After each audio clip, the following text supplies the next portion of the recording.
welcome back to Anna Rose Reads the Podcast. I am your host, Anna, and I am thrilled this week to actually kind of be stepping out of the horror genre.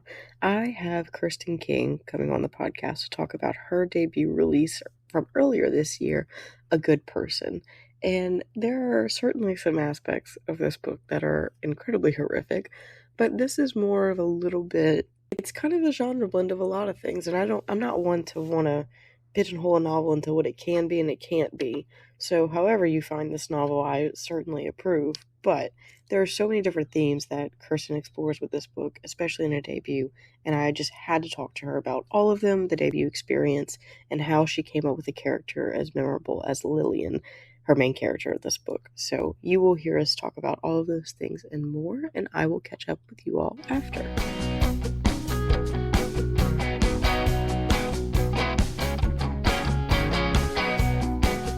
Hello, Kirsten. Welcome to Anna Rose Reads the Podcast. I am super stoked to have you on today. How are you doing?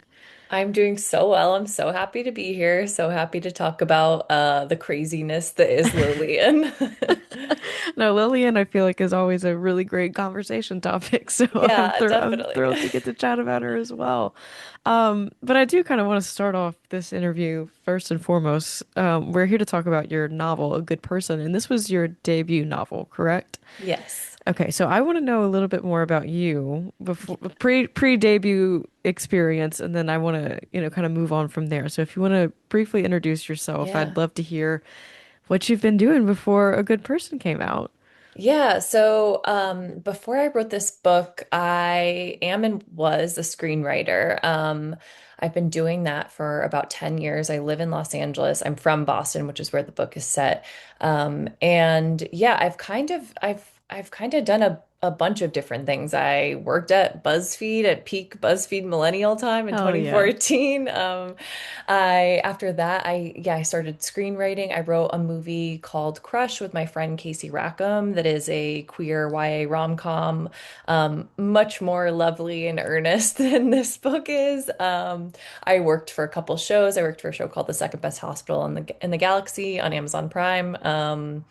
And yeah, so screenwriting was really my bread and butter, but during the writer's strike that just, happened in 2023, I couldn't do my job anymore. And I was left kind of thinking like, how do I want to fill this time aside from picketing and striking? Like Yeah. how can I, expend my creative energy in a way that feels fun? But I was also in this mindset with screenwriting where I just constantly was thinking about what will sell, which is not a great creative place to be in, gotta say.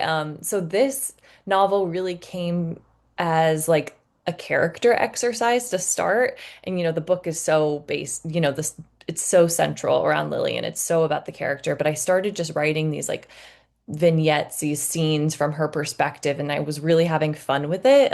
So from there, I went back and outlined and was like, okay, what if I take this character and I make her the subject of like, or part of a murder investigation? Like that would be really fun to watch someone like this crash out in this way. So from there, I went and outlined it, and A Good Person came to be.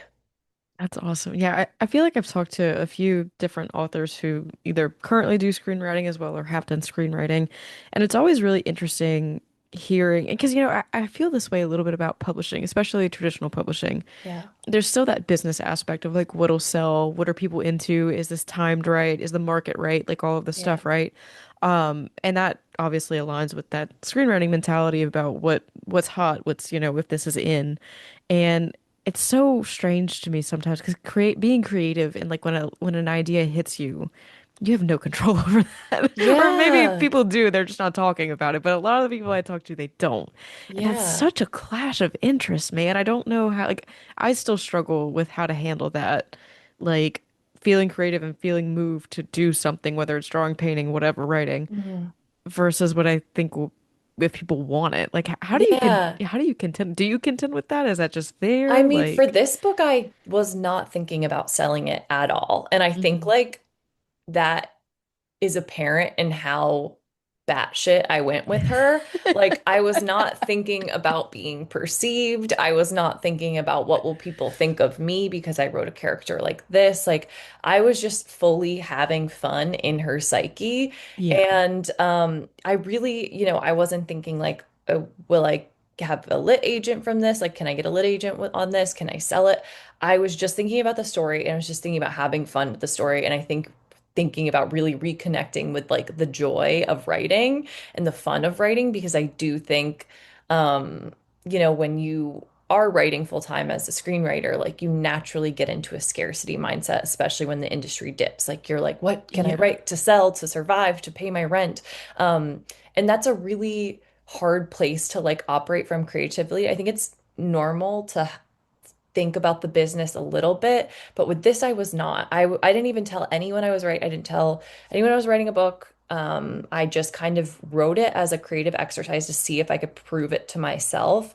And then when I finished the book, I asked a couple friends, I was like, I don't know if, can you read this and just tell me if it's like the ramblings of a madwoman or like maybe there's something here, maybe it's a book. And they were like, okay, I think it's the ramblings of a madwoman and a book. Why not So both? Yeah. yeah, yeah. So, and then from there, I started to think about like selling it and being perceived and, kind of moving past just like the creative silo I was in. But I think the reason why I had momentum with this is because I did it from a place of like fun and joy and creativity and not thinking about the outcome and not thinking about sales and not thinking about like packaging and marketing and publishers or any of that. Like, Yeah. and I still feel like that stuff, like it almost like shouldn't be my business now that I'm like working on a second book. It's kind of like more of my business, um, but I really am trying to approach my work from like a place of fun and joy.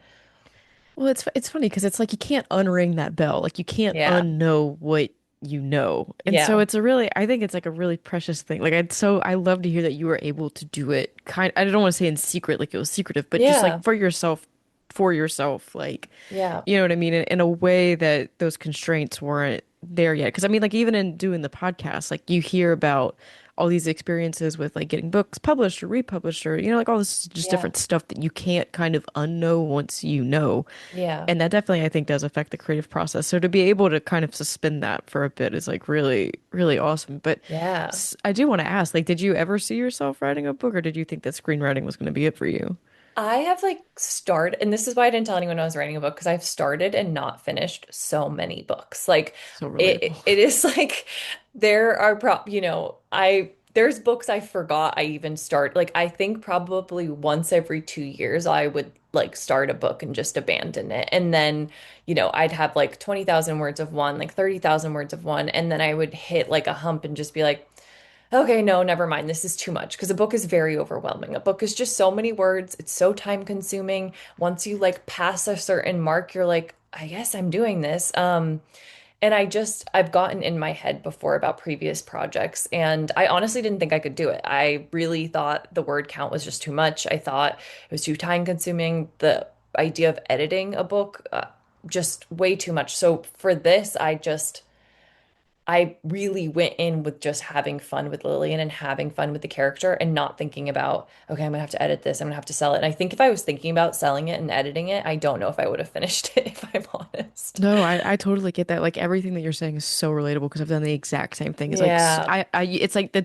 20K mark curse is where like Yeah. I find I struggle the most because and I got the advice from somebody because I'm very type A. Normally I Hmm. plan normally and like I don't know like whether I am a plotter or a pantser whenever it comes Yeah. to like writing creatively and like trying to figure that out was a lot. And then like you go back and if you make the mistake of like rereading your work too much, you can Oh, fall completely out of love with it. totally. And like it's just this big I totally everything that you said is so fucking true. It's really hard. It's also like as a writer, my tastes change. As a reader, my tastes change. Like I have a dystopian novel I started and I'm like, who was she? Like what? That's not really what I write or read anymore, but it's so interesting because I think it kind of ebbs and flows with like what I'm in and what I'm into reading. That was gonna be my follow-up question. I was like, are Yeah. you somebody who's like heavily influenced by the things that you kind of Yeah. absorb yourself. And yeah, that Absolutely. It's so hard not to be. And I feel like that can be really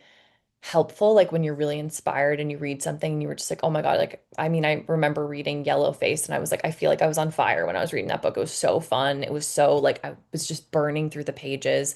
Um, so there's so many books that have like gave me that feeling, and that feeling was something that you know, I was searching for, whether I was thinking about the reader or just thinking about like my own entertainment, honestly.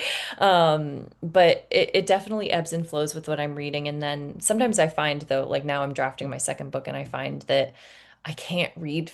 It's hard to read fiction right now because I'm reading fiction that's finished and polished and beautiful.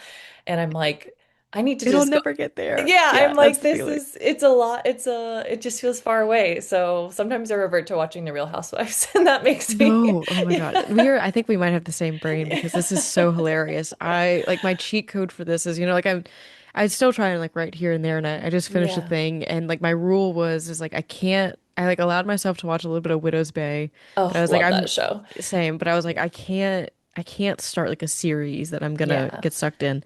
I've been watching SpongeBob. Like I've been like going through and watching because it's like the most benign thing, Yeah, far away thing that I can watch without feeling like it'll influence whatever I'm trying to do. totally. But then I do like I keep reading because I review and I do the podcast and everything. Yeah. Like for instance, right now I'm reading like Sarah Langen's Tradwife and I'm like Yeah, my mind's getting blown open and I'm like, how do you even get to this point, And so I totally. totally understand the journey, like the mental uphill battle that you Yeah. face when you're immersed in it and you like are having hopes of getting something published. But yeah, to Yeah. be able to write a book like this, like for again, in containment and confinement is so nice. Yeah, I mean, I think it's for me like preserving your delusion in the writing process for as long as Yes. possible is so important because once you really think about the business and how like, oh my gosh, are people gonna like this book? Is it gonna be up for awards? Like blah blah. Like that's just too much. And that feels Hmm. like again, not my business. So just trying to preserve delusion during the writing process is like my main piece of advice I give to people. Yeah.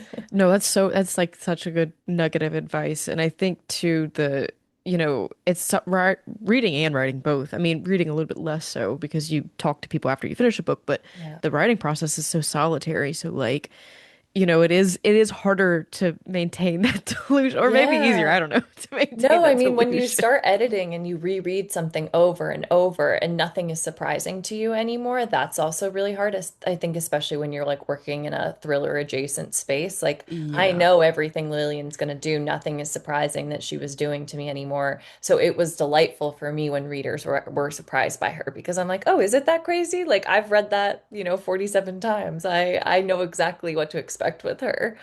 Yeah, it's so funny. Again, it's that thing of once you know, you can't unknow. So you don't know Yeah. about the element of surprise anymore, which is a Yeah. hard thing to revisit time and time again. Yeah.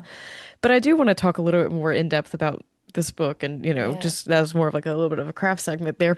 But whenever it comes to a good person, I would love to hear you introduce like the plot and Lillian because it's funny, like I'll go like I went on Goodreads before to kind of like just refresh my memory, like because I Yeah. reviewed it on there and I was looking at some of the other reviews and the way that people characterize her kind of cracks me up. But I would Yeah. love to hear from you, like how in your head she was and maybe how it is now that she's out in the world. Yeah. Yeah, so a good person follows Lillian, who's a 29-year-old woman working at, a mediocre marketing job in Boston and very much like trying to move into the next phase of her life and enter a relationship. She is sleeping with this man who she's convinced is her boyfriend, despite there being absolutely no proof that they're heading in that direction. And he surprises her by breaking up with her, which she then reacts to by placing a hex on him. And Henry ends up coincidentally dying. To me, Lillian's a very delusional person, but I think she's delusional in a way that the nugget of her delusion is relatable. Um, I remember dating in my early 20s and just putting up with like utter bullshit or casting this like projection onto people with what I hoped they would be or what I hoped they felt about me, despite sometimes like Lillian not really having proof that the relationship was headed in that direction. So I think the core of Lillian and her loneliness is somewhat relatable. I think the way she deals with her loneliness is obviously very flawed. But but I think there's something about her that like yes, I relate to. Obviously, I wouldn't handle I've been in therapy for a long time. I wouldn't move through the world the way Lillian does, but I feel for her personally. Obviously, she's my creation. I have empathy for her. But it is really funny watching like readers react and just be like, oh my God, she's like cuckoo for Cocoa Puffs, like she's crazy, she's delusional. And I'm like, yes, she is, but I hope that when people read it, the thing that is interesting about it is the parts of Lillian that mirror ourselves. Like I think that's what's interesting to me. No, that's 100% what speaks to me as well. And there's 2 points of this book and I guess Lillian that I'd love to talk about. And one, this is something that I've kind of just like been tossing around with a lot because I read a lot of horror. Yeah. And anytime you have a first person narrator, it's like, do you, or even close third person, Yeah. even then it gets a little like, is there such thing as a reliable narrator? And I don't know that there is, regardless Yeah. of their personality, their disposition, their Yeah. whatever. And I find thinking about perception and like what's actually happening versus what we're absorbing really, Yeah. really fascinating. And so I wanted to hear like maybe how that process was for you because we're with Lillian and I it was hilarious for me because I was like, yeah, yeah. And then there were certain points in the book I went, no, no. Like it was like, as we start Yeah. really kind of getting into it, it's like, oh Yeah. shit, Yeah. So how did that feel for you? Yeah, I mean, I gotta be honest, it's weird. It was like weird writing from her perspective and in her head and thinking about perception. There was a lot of like once I did release this book into the world, it wasn't just thinking about how Lillian would be perceived, but like how I would be perceived as the person that created her. Yeah. And I think, I am a millennial. My generation is really like obsessed with performing goodness in a way that is very interesting to me and I find fascinating, especially as I mentioned, like being a person that worked at BuzzFeed and was like, in this era of people posting on Twitter and Instagram and everything, like all the time, every political opinion they have, every like moral stance they have, I find the like performing goodness is really interesting to me. So that was something I really wanted to play with this book and like allyship and like being a white woman and like, having these moral stances, but not necessarily being a morally good person is fascinating to me as a writer. So that was something I wanted to get into with Lillian. But as you said, like when you write from first person, I don't think it's possible to be like 100% accurate. Everything is your perception on the situation. So we're getting Lillian's perception on these events as they unfold. I think about like the Jamie character a lot as an example of like Lillian's perception because Lillian views Jamie as like pathetic and passive and like a doormat. And I'm like, I bet Jamie is going home and like texting her mom and being like, Lillian's a fucking psycho. Like, I bet she is like, having her own experience about Lillian in a way that Lillian has completely omitted from her brain. And obviously, there's a bit of a complexity between their relationship because Jamie is, sort of physically attracted to Lillian, which complicates it. But also, it's like Lillian's view of how attracted Jamie is probably very exaggerated. Like, it's exaggerated for all people Lillian interacts with. So, every single character in this book is like being filtered through Lillian's perspective, but I do think there are some like truths that come through about other people. I don't think Henry's a good person. I don't think Nora's an entirely good person. I think Nora is also performing her grief and her goodness in a way that is really interesting to me. So I wanted to like really examine this book from a place of like what happens when you have a flawed anti-hero that just doesn't get better but doubles down. Yeah, no, that makes sense. And I think it's super interesting to me, like you said, like how strongly it comes through for some characters like Yeah. Henry and Nora versus where it took it, or you kind of think about Jamie a little bit more after the fact and you're like, oh yeah, she probably did have, like whatever. Yeah. So it's really interesting kind of how like characterization, personality, and just I mean like even whenever we think about the day-to-day life, like that we live, how people interact with one another, and then you Yeah. just throw somebody like Lillian into the mix and it just kind of really shakes things up. Yeah. And then the other really big piece that, I mentioned that I read a lot of horror, and there's been like a big kind of conversation or topic about like unlikable main characters, Yeah. particularly unlikable female characters. Hmm. And I have a really complicated relationship with that because Yeah. I don't know, people are just people, and I think Yeah. a compelling character, if you had a character who was really bland and moral all the time, you wouldn't have much of a conflict. And so Yeah. I found it really, really fascinating to live in Lillian's head for this long. And, you mentioned like kind of how you even thought about like, well, what will people think about me who created her? Yeah. Um, I wanted to just talk about your experience in writing a quote unquote unlikable female main character and maybe like Yeah. what that means to you. Like I'm still working through all my shit with that. So Yeah, I mean, I love reading women like Lillian and yeah, me too. unlikable, flawed female characters. I find it fascinating. I also think it's quite cathartic right now because women and queer people are being so policed in Yeah, a yeah, way yeah. that it's like, yeah, it's actually fun to watch someone go crazy and like be batshit and do bad things to men. Like that's actually fun. And I think for me, there's a catharsis even if like the character is not morally good. I hope with Lillian there's parts of her that can be understood. I also find it really interesting because without spoiling too much, there's something that very horrible that happens to Lillian and that is done to Lillian in this book. And I find that readers have not really focused on that at all. Like they are like, she's horrible, she's crazy, she's cuckoo, she's delusional. And I'm like, yes. And she was also very much, you know, a victim of something horrible in this book. And I think that that gets overshadowed because a lot of people find it easier to like look at this woman in a one-dimensional way.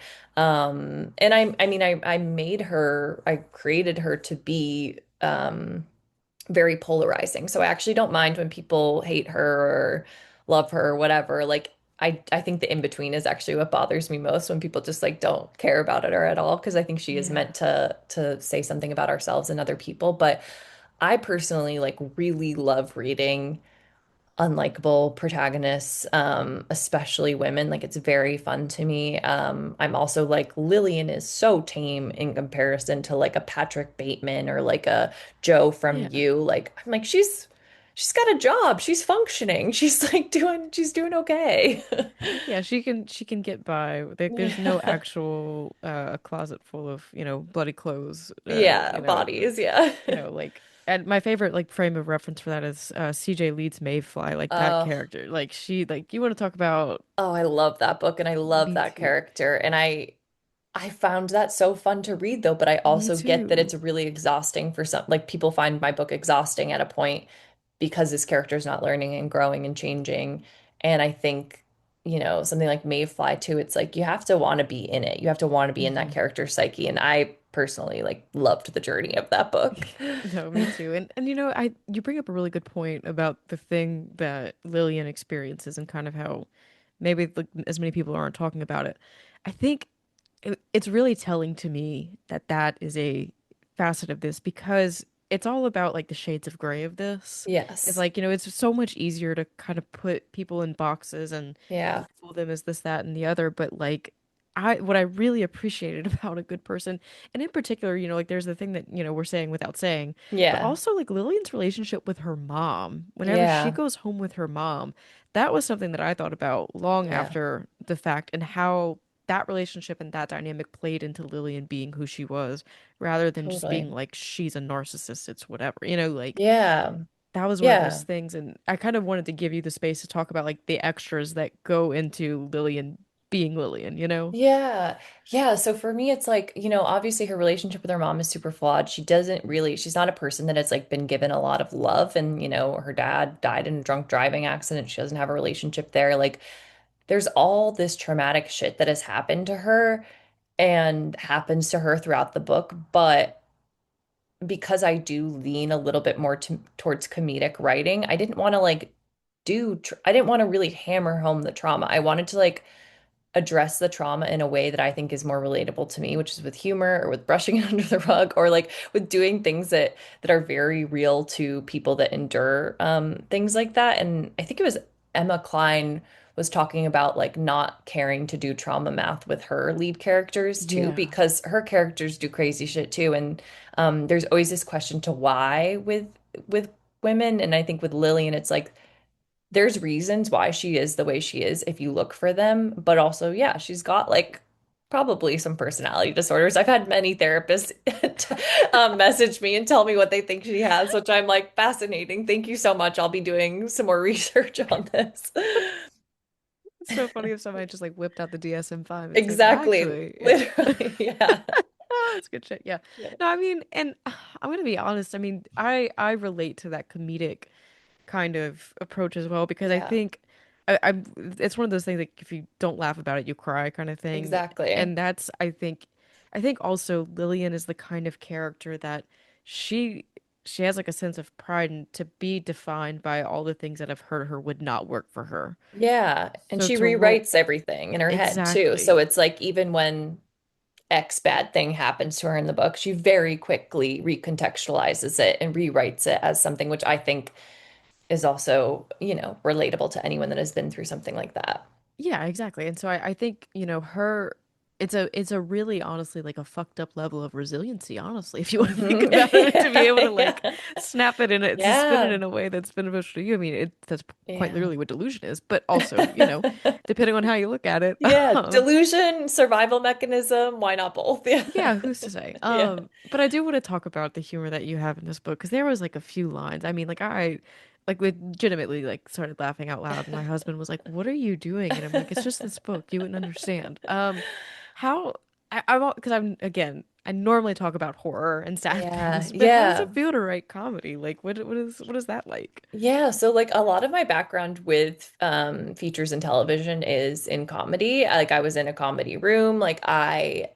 I also think just it's my natural impulse to find the funny, weird things that are happening in a situation. Like I just can't help that about myself. Like even when I'm sad at a funeral, I'm like, "Oh my God, am I gonna get the fucking giggles right now?" Like there's like little parts of me that veer towards comedy during uncomfortable situations, and I think in this book that's absolutely my impulse. I also wanted Lillian to be kind of funny and sardonic and have this biting sense of humor so people would get reprieve from like you know how delusional she is and how she is rewriting things. Like it's more fun for me to read something like that. So a lot of what I do in terms of my writing is just like what I'm having the most fun with. And even like I'm rereading my second book and editing that now, and I'm just like I'm picking what makes me laugh and what is fun. And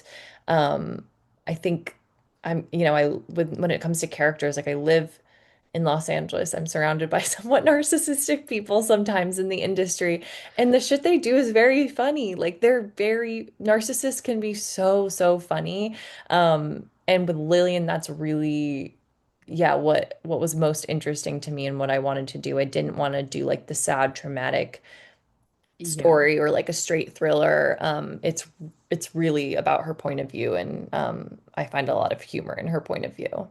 No, that's so fair. And I agree with your assessment that narcissistic people do some of the funniest shit Oh my imaginable. God, You pull it away from the situation, you're like, that's wild. yeah, It's like when just it impacts other people, it's like, ooh, ouch, that hurt. But then you're like, wait, that was crazy funny. Like that's actually so I don't know. There's so many characters around me and in this world I'm in that are really fun to draw from. yeah, no, that makes sense. And I also want to ask about this too. There's a bathroom scene Yeah. where Lillian runs into Henry's partner Nora Yeah. and like the secondhand embarrassment Yeah. is like just palpable, radiating through Yeah. my chest because it's like she kind of chose like everything that I wouldn't do in that moment she did. Yeah. Um, do you feel like that sense, like, do you lean into that feeling whenever you kind of get that with her and like kind of revel in that, oh shit, this is really happening kind of? Yeah, I think it's like there's this cringiness to Lillian and watching what she does. And with that scene, like, obviously there's like a fart that happens in the bathroom that like I was like, what will like knock her down to such like knock her down a few pegs and then like the situation just keeps getting worse.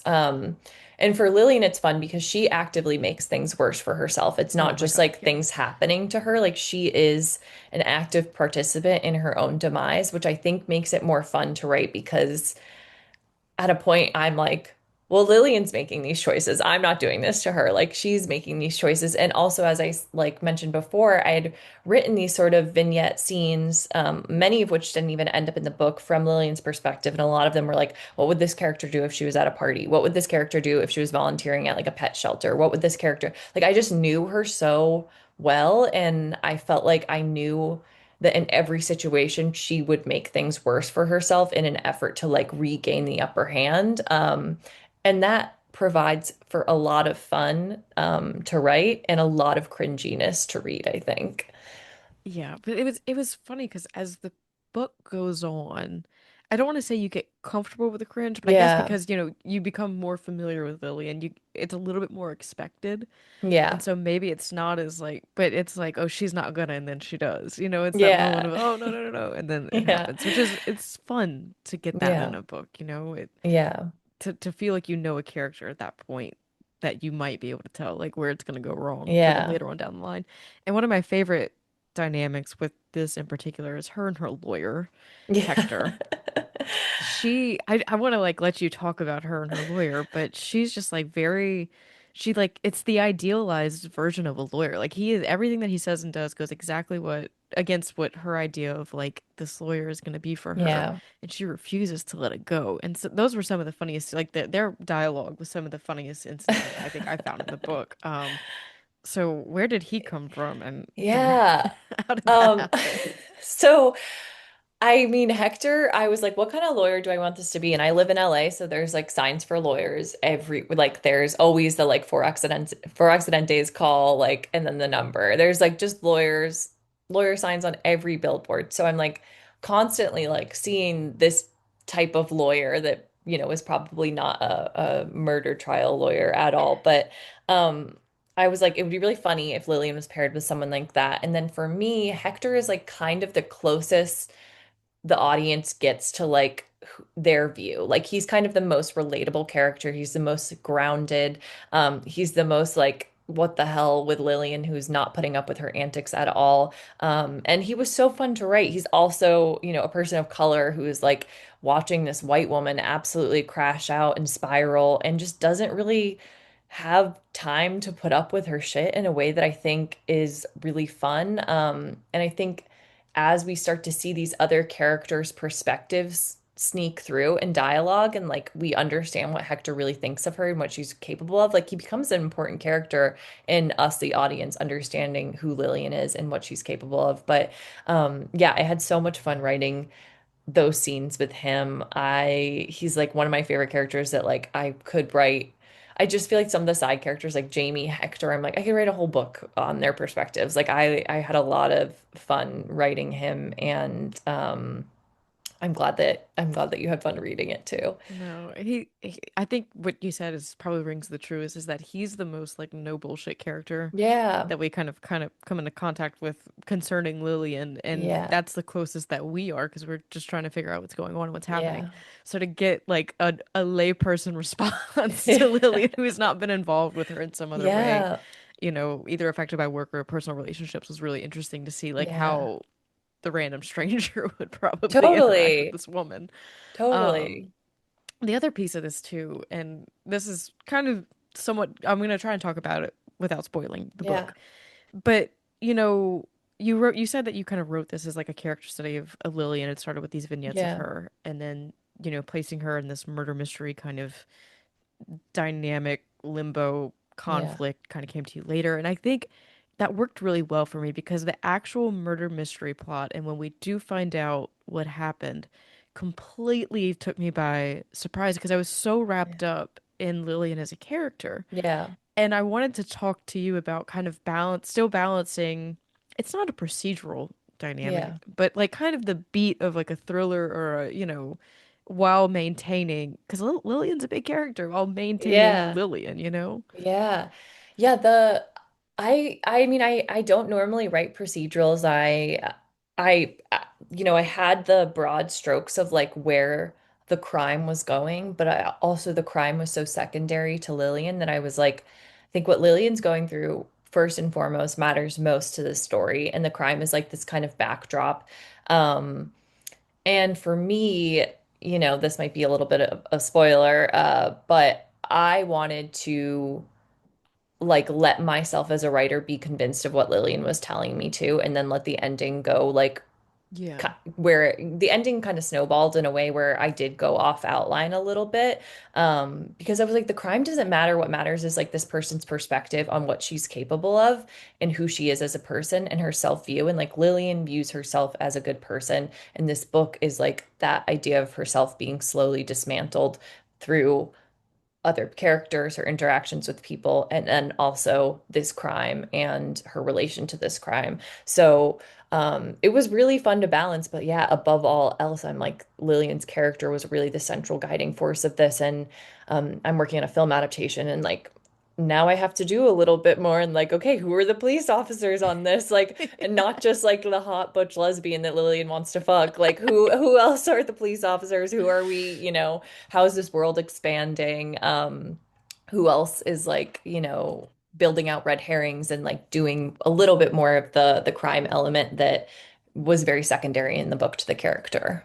Yeah, it's so funny to me because like whenever I talk about this book with people, I'm like, if you want a read that you were gonna like be with this character and you're just like in for a ride, this is it. And then they're like, Yeah. but like, what does she do? I'm like, oh, she's like, she may or may not be a murderer. We don't know. I'm like, Yeah, that's so yeah, secondary to me. I'm yeah. like, not that Yeah. concerned. No, But and if like you're looking for a thriller or like a real murder mystery, like this book probably isn't it. Like you're probably not if you want to like solve the crime yourself and like pick up on clues, like there's a couple of those in there. Like that certainly happens, but like this book isn't, set first and foremost a murder mystery. yeah, but it was so funny because it almost surprised me at the end. I'm like, oh yeah, we're still contending with that. I'm like, Yeah. Lily's just crashing out. I'm just hoping this girl maybe sees another day. And I'm like, oh yeah, wait, there is a dead body still. So Yeah. it was a very funny experience for me, kind of Yeah. being brought back into that That's piece of the funny. narrative.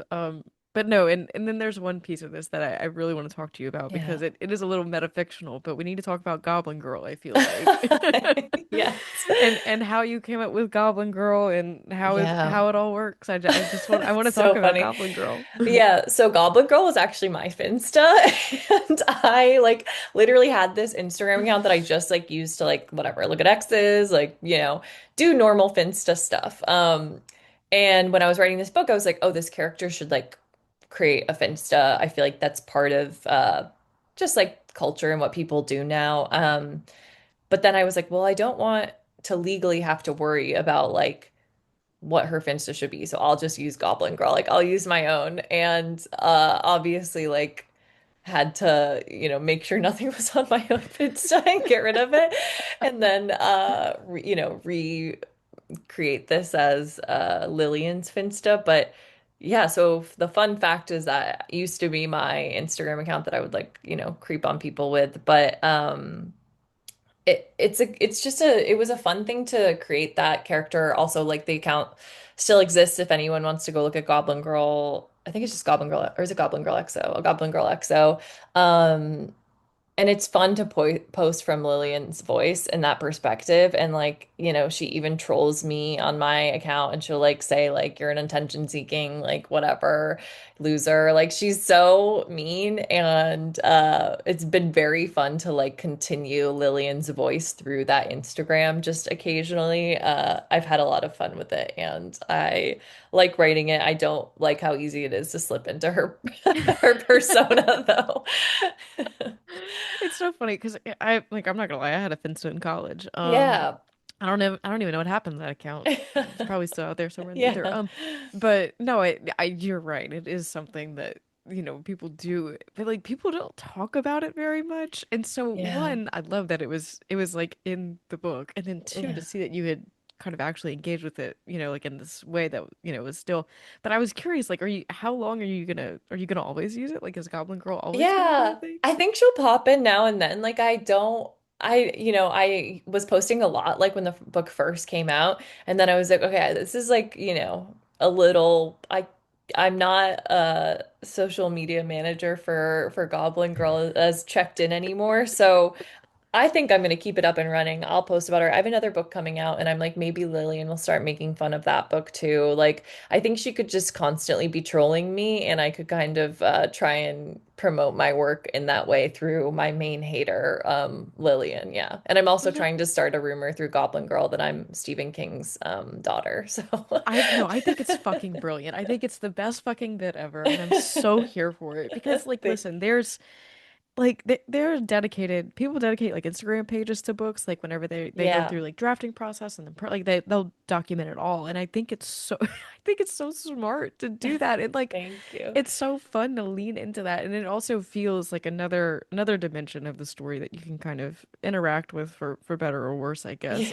But Yeah. I really, it's just such a good, and like the whole Stephen King's daughter bit is fucking brilliant. I love it so much. Yeah, I'm really trying to start that Nepo baby rumor. I'm like, come on, like let it stick. I'll reshare it. Someone actually put on Goodreads, and my friend sent to me, someone put on Goodreads, like, I don't know, I think she's Stephen King's daughter or something. And I was like, oh my God, it's working. It's It's catching working. on. It's catching Yeah. on. Oh God, that's fucking amazing. I love it. Okay. Well, I think that wraps up probably all of my a good person questions that I had. But I Yeah. do want to hear what you're working on now, if you can talk about it, or like Yeah. what you're interested in exploring next with, like, and kind of, and maybe even how your relationship with writing in the fiction format has changed since a good Yeah. person. Yeah, so I'm actually still working on A Good Person in some way, and that I'm writing the screenplay adaptation for it right now. So I actually just turned in a draft of that, so we're getting closer. And I've had a lot of fun just like building out the world, building out the other characters, like making Nora and Jamie and Henry's sister and Henry's family like all a little bit bigger and making that world more well-rounded. So that's been really fun. I'm also working on a second book that should be out summer of 2027. So I will be, Lillian will be trolling me for that soon on Goblin Girl, but it is called Here for You. And it is told in two perspectives. One perspective is through a woman who is getting out of a 9-year relationship. She's just been dumped. I love a woman that's been dumped, I guess. Um, and she actually turns to an AI chatbot for comfort. And Right on. yeah, and this chatbot is an extension of a self-help podcaster. So I'm imagining like if Mel Robbins or a Jay Shetty or like Nick Vile like had a chatbot that spoke to their fans on their behalf and kind of encouraged these parasocial relationships that you already see with influencers in one way. So it's from the perspective of this woman, and then it's from the perspective of the self-help podcaster, and then trickled throughout are these chatbot transcripts as these people in their lives kind of coincide. It's been very fun. I have two crazy perspectives rather than one, which has been fun to play with. I'm writing the perspective of a man, which is crazy. I, find myself like Googling, like, what do men eat? What do men do? Like, They eat so dog. It's like dog food. It's just dog food, it's yeah. just meat, vegetables, and some Yeah. rice every now and then. Yeah. So it's been really fun. I'm having a great time with it. I think it'll be similarly like dark humor, and it all culminates to the point of someone dying rather than starting with a death and like showing the crash out from there. Right on. Yeah, that's so God, there's so much. I can't help but think of the darkness when it comes to the AI chatbots, such like the whole AI thing, right? Yeah. But I do appreciate like the dark humor of it all. Like Yeah. there was a book that came out earlier this year. I'm gonna blank on it. For human use, and Oh, it yeah. was it was like a I haven't read it yet, but it's on my list. Yeah. yeah, it's the dating, it's like Tinder but for corpses. So it's just like that Oh, that oh, elevation of yeah. something that is very commonplace into like a dark satire place. Yeah. I really appreciate, because I think that you see a lot. It's really an odd snapshot of our social view of it, or Yeah. some of our social view of it. Yeah. Um And and as a kind of writer, it's like the I'm thinking moment. about, yeah, I'm thinking about AI all the time. I'm worried about AI all the time. It's weird hearing that some people are using it for their writing. Like I can't reckon with that. I will never use AI in that way. I will never use AI for like to replace interpersonal relationships or my creativity. Like that's just my stance. If that means I'm being left behind, then like leave me So be it. behind. Yeah, Yeah, yeah. leave me So behind. be it. Yeah, but I have had fun researching it and like I read this incredible book called Empire of AI by Karen Howe, and that was really informational and just like how this like space race for AI came to be and how it's kind of been shoved down all of our throats in a way, and incorporated into like everything, whether you're trying to like message your doctor's office, like you have to go through AI first. It's being shoved down our throats in a way that's really interesting to me, but the interpersonal relationships and people's desire to not be lonely is something that I'm like I can empathize with the user. I can't empathize with the corporations that are shoving AI down our throat, but I can Yeah. empathize with the user that is like lonely and that is turning to this thing. So I'm trying to approach the characters from a more empathetic place, but also really critique this industry that I think is incredibly dangerous and problematic and fucked up. God, I'm there. I'm so there for that. That sounds incredible. That's Thank so you. awesome.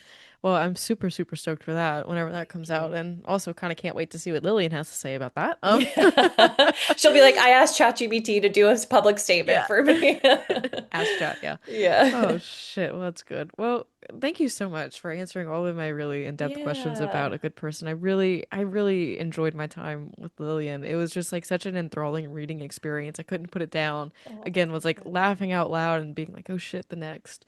So I'm really, really pumped to see what comes next from you. But is there anything else that you have going on in 2026 that like any like book appearances, anything else that we can promote for the rest of the year? Not I don't think right now at the moment. I might be doing like a small reading in LA in a couple weeks, but like I don't think the date is set yet. So, nothing at the moment, but you can find me on Kirsten L. King on Instagram or Goblin Girl XO if you just want to be there for the weird.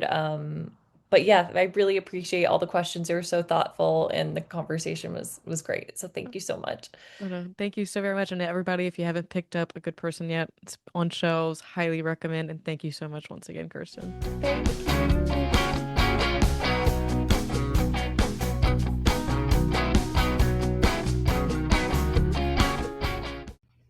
A very big thank you once again to Kirsten for coming on and chatting all about a good person. Our whole conversation about writing a novel, I felt so deeply in my bones when we spoke, and then listening back to it, I feel it all over again as I am currently going through this process. So I 100%, co-sign, totally agree with, relate to, and I'm so thankful that somebody else feels the same way that I do about writing a book. But no, A Good Person is a really interesting read. I think it's really thought-provoking, and it is darkly funny. Really, it made me laugh in ways that I hadn't laughed before, and it was also incredibly thought provoking. So to be able to pull off those two things is just like such a huge accomplishment in my eyes. I really, really love this book, and I hope that you all go out and pick it up. I will try to get a bonus episode out to you all this week. I don't know if it'll happen. I am going back to school this week, so things are a little hectic over here on this end. But rest assured, you will all be getting this bonus episode series with some of my podcasting pals eventually at some time. It just may not be this week. So stay tuned for that. I will be making announcements on social media, so follow me there. And thank you all so much for listening once again. Until next time.